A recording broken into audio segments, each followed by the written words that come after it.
Assalamualaikum warahmatullahi wabarakatuh.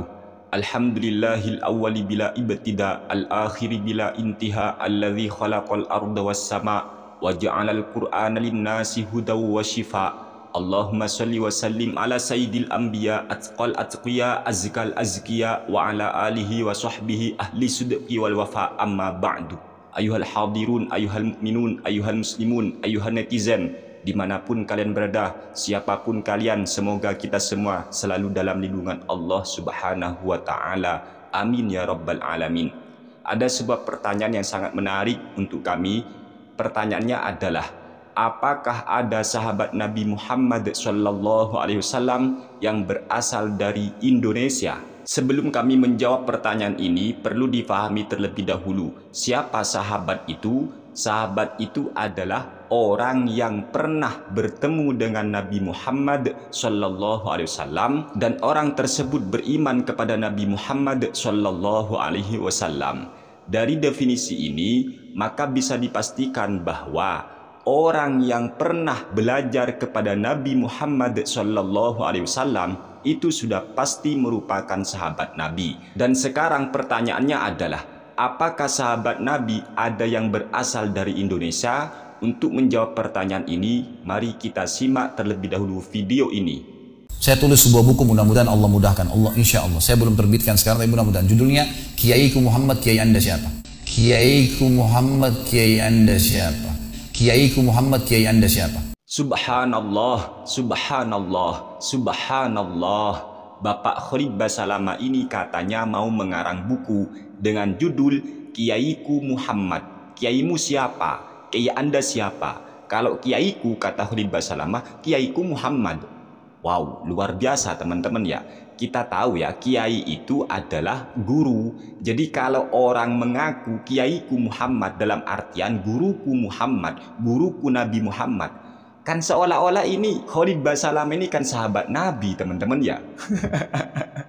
Ya mungkin ini sudah sahabat Nabi yang masih hidup hingga sampai saat ini dan berasal dari Indonesia. Karena dia itu mengatakan kiaiku Muhammad. Artinya dia belajar ke Nabi Muhammad SAW. Dan orang yang belajar ke Khalid Basalamah, mengambil ilmu dari Khalid Basalamah, berarti tabiinnya. Kalau Khalid Basalamah ini belajar langsung ke Nabi, teman-teman, kan berarti Khalid Basalamah itu sahabat Nabi. Dan orang yang tidak nututi Nabi, tapi nututi sahabat atau nututi orang yang pernah ngaji, pernah belajar langsung ke Nabi, berarti tabiin. Ya tabiinnya mungkin ya kayak Harry Pras.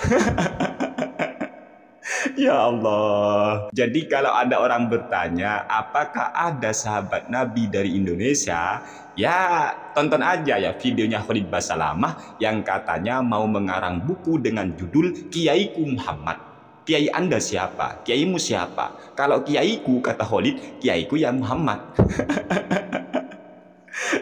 Tapi masa teman-teman, seorang sahabat Nabi Muhammad SAW itu akan berfatwa yang mana fatwa itu tidak pernah dilontarkan, tidak pernah didauhkan, disabdakan oleh baginda Nabi besar Muhammad SAW. Ya contoh, ada nggak sahabat Nabi, baik sahabat Abu Hurairah, kayak sahabat ini, dan semacamnya sudah ya. Apakah ada para sahabat Nabi yang berfatwa bahwa menginjak tai kucing atau menginjak kotoran binatang yang dagingnya haram dimakan itu membatalkan wudhu? Ada nggak kira-kira teman-teman? Nggak ada kayaknya ya. Kalau sahabat Abu Hurairah, sahabat Umar, Utsman, Ali, maupun sahabat Abu Bakar, sahabat ini, kayaknya nggak ada. Kayaknya sih, setahu saya tidak ada yang berfatwa begitu. Tapi Khalid Khalid Basalamah ini teman-teman mengatakan kalau ada orang yang punya wudhu kemudian menginjak kotoran kucing, menginjak kotoran binatang yang haram dimakan, otomatis wudhunya batal. Ini fatwa sahabat ya. Sahabat yang datang dari Indonesia atau yang berasal dari Indonesia. Khalid ini ya Allah. Kemudian ada nggak ya sahabat Nabi, apalagi Rasulullah SAW sendiri, ada nggak di antara sahabat Nabi yang berfatwa rukun wudhu itu ada dua? Yang pertama membasuh wajah, yang kedua membasuh tangan sampai siku saja. Selain itu sunnah muakkadah sebagaimana tayamum. Kira-kira ada nggak di antara para sahabat Nabi yang mengatakan rukun wudhu itu ada dua? Apalagi Al-Quran, apalagi hadis.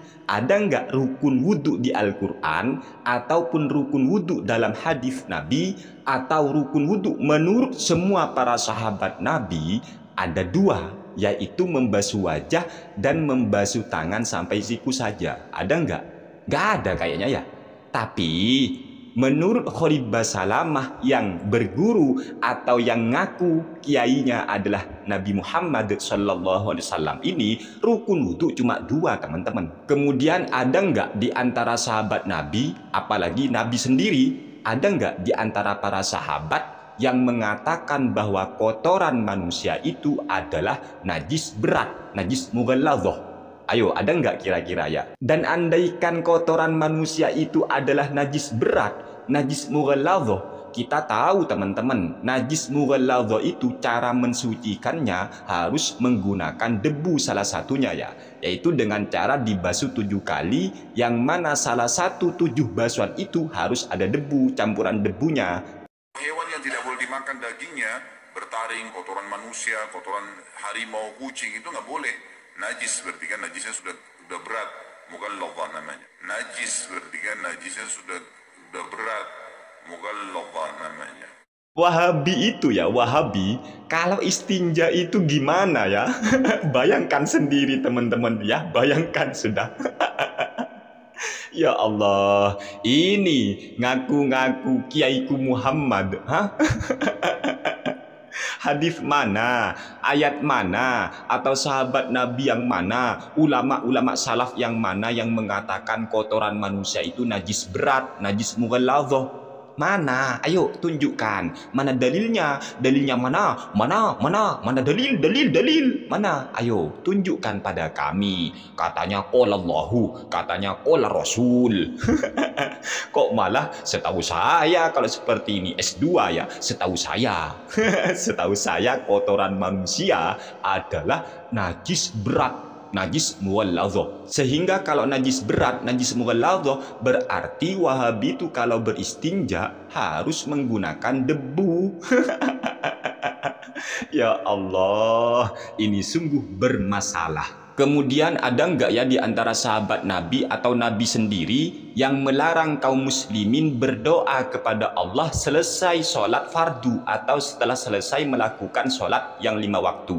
Ada nggak yang melarang? Soalnya ada orang yang melarang kaum muslimin berdoa kepada Allah setelah selesai melakukan sholat 5 waktu. Siapa yang melarang orang Islam berdoa kepada Allah selesai sholat 5 waktu? Siapa lagi kalau bukan Khalid yang bermasalah? Dan Khalid Basalamah ini juga melarang kaum muslimin ketika sholat jangan sampai suratnya sama. Rakaat pertama membaca surat Al-Ikhlas, maka tidak boleh di rakaat kedua membaca surat Al-Ikhlas. Ini kata Khalid Basalamah yang katanya berguru atau ngaku kiainya adalah Nabi Muhammad Sallallahu Alaihi Wasallam. Kira-kira ada nggak ya sahabat Nabi yang berkata demikian? Atau jangan-jangan ada keterangan dalam kitab-kitab hadis sahih, ya contohnya adalah kitab Sahih Bukhari, bahwa sahabat Nabi itu ada yang mengulang-ulang surat, yaitu surat Al-Ikhlas. Di rakaat pertama dibacalah surat Al-Ikhlas, rakaat kedua juga membaca surat Al-Ikhlas. Itu sahabat Nabi yang asli, yang belajar langsung kepada Nabi. Tapi bagi Khalid Basalamah yang ngaku-ngaku kiainya adalah Nabi Muhammad Sallallahu Alaihi Wasallam, justru orang ini melarang kaum muslimin membaca surat yang sama ketika sholat. Maka gak boleh katanya Khalid Basalamah kalau rakaat pertama Al-Ikhlas, maka rakaat kedua gak boleh surat Al-Ikhlas lagi katanya. Kok begitu ya fatwa daripada orang yang ngaku-ngaku kiainya adalah Nabi Muhammad Sallallahu Alaihi Wasallam? Kok justru bertentangan dengan sahabat Nabi yang lainnya? Piye kira? Kalau begitu ini berarti sahabat yang bermasalah. Kemudian adakah sahabat Nabi atau Nabi sendiri yang melarang-larang kaum muslimin berhenti makan sahur sebelum masuk waktu subuh? Ada nggak kira-kira? Soalnya ada orang yang melarang-larang atau menganggap bid'ah imsak atau berhenti makan sahur sebelum masuk waktu subuh. Padahal yang kami tahu dalam kitab Sahih Al-Bukhari dijelaskan Nabi Muhammad SAW maupun para sahabat itu berhenti makan sahur sebelum masuk waktu subuh. Jarak berhenti atau selesainya makan sahurnya Nabi maupun sahabat dengan sholat subuh itu jaraknya sekitar 50 ayat. Jadi imsak atau berhenti makan sahur sebelum masuk waktu subuh itu adalah perbuatan Nabi dan perbuatan sahabat Nabi yang asli. Namun bagi orang yang ngaku-ngaku kiainya adalah Nabi Muhammad SAW ini, ternyata itu bid'ah, itu sesat gitu teman-teman ya. Ya Allah, sahabat Nabi yang dari Indonesia ini bermasalah ya. Ya Allah, kiaiku Muhammad, kiai Anda siapa? Subhanallah, sungguh luar biasa kesombongan orang ini, merasa dirinya seolah-olah belajar langsung ke Nabi. Ya Allah, inna lillahi wa inna ilaihi raji'un.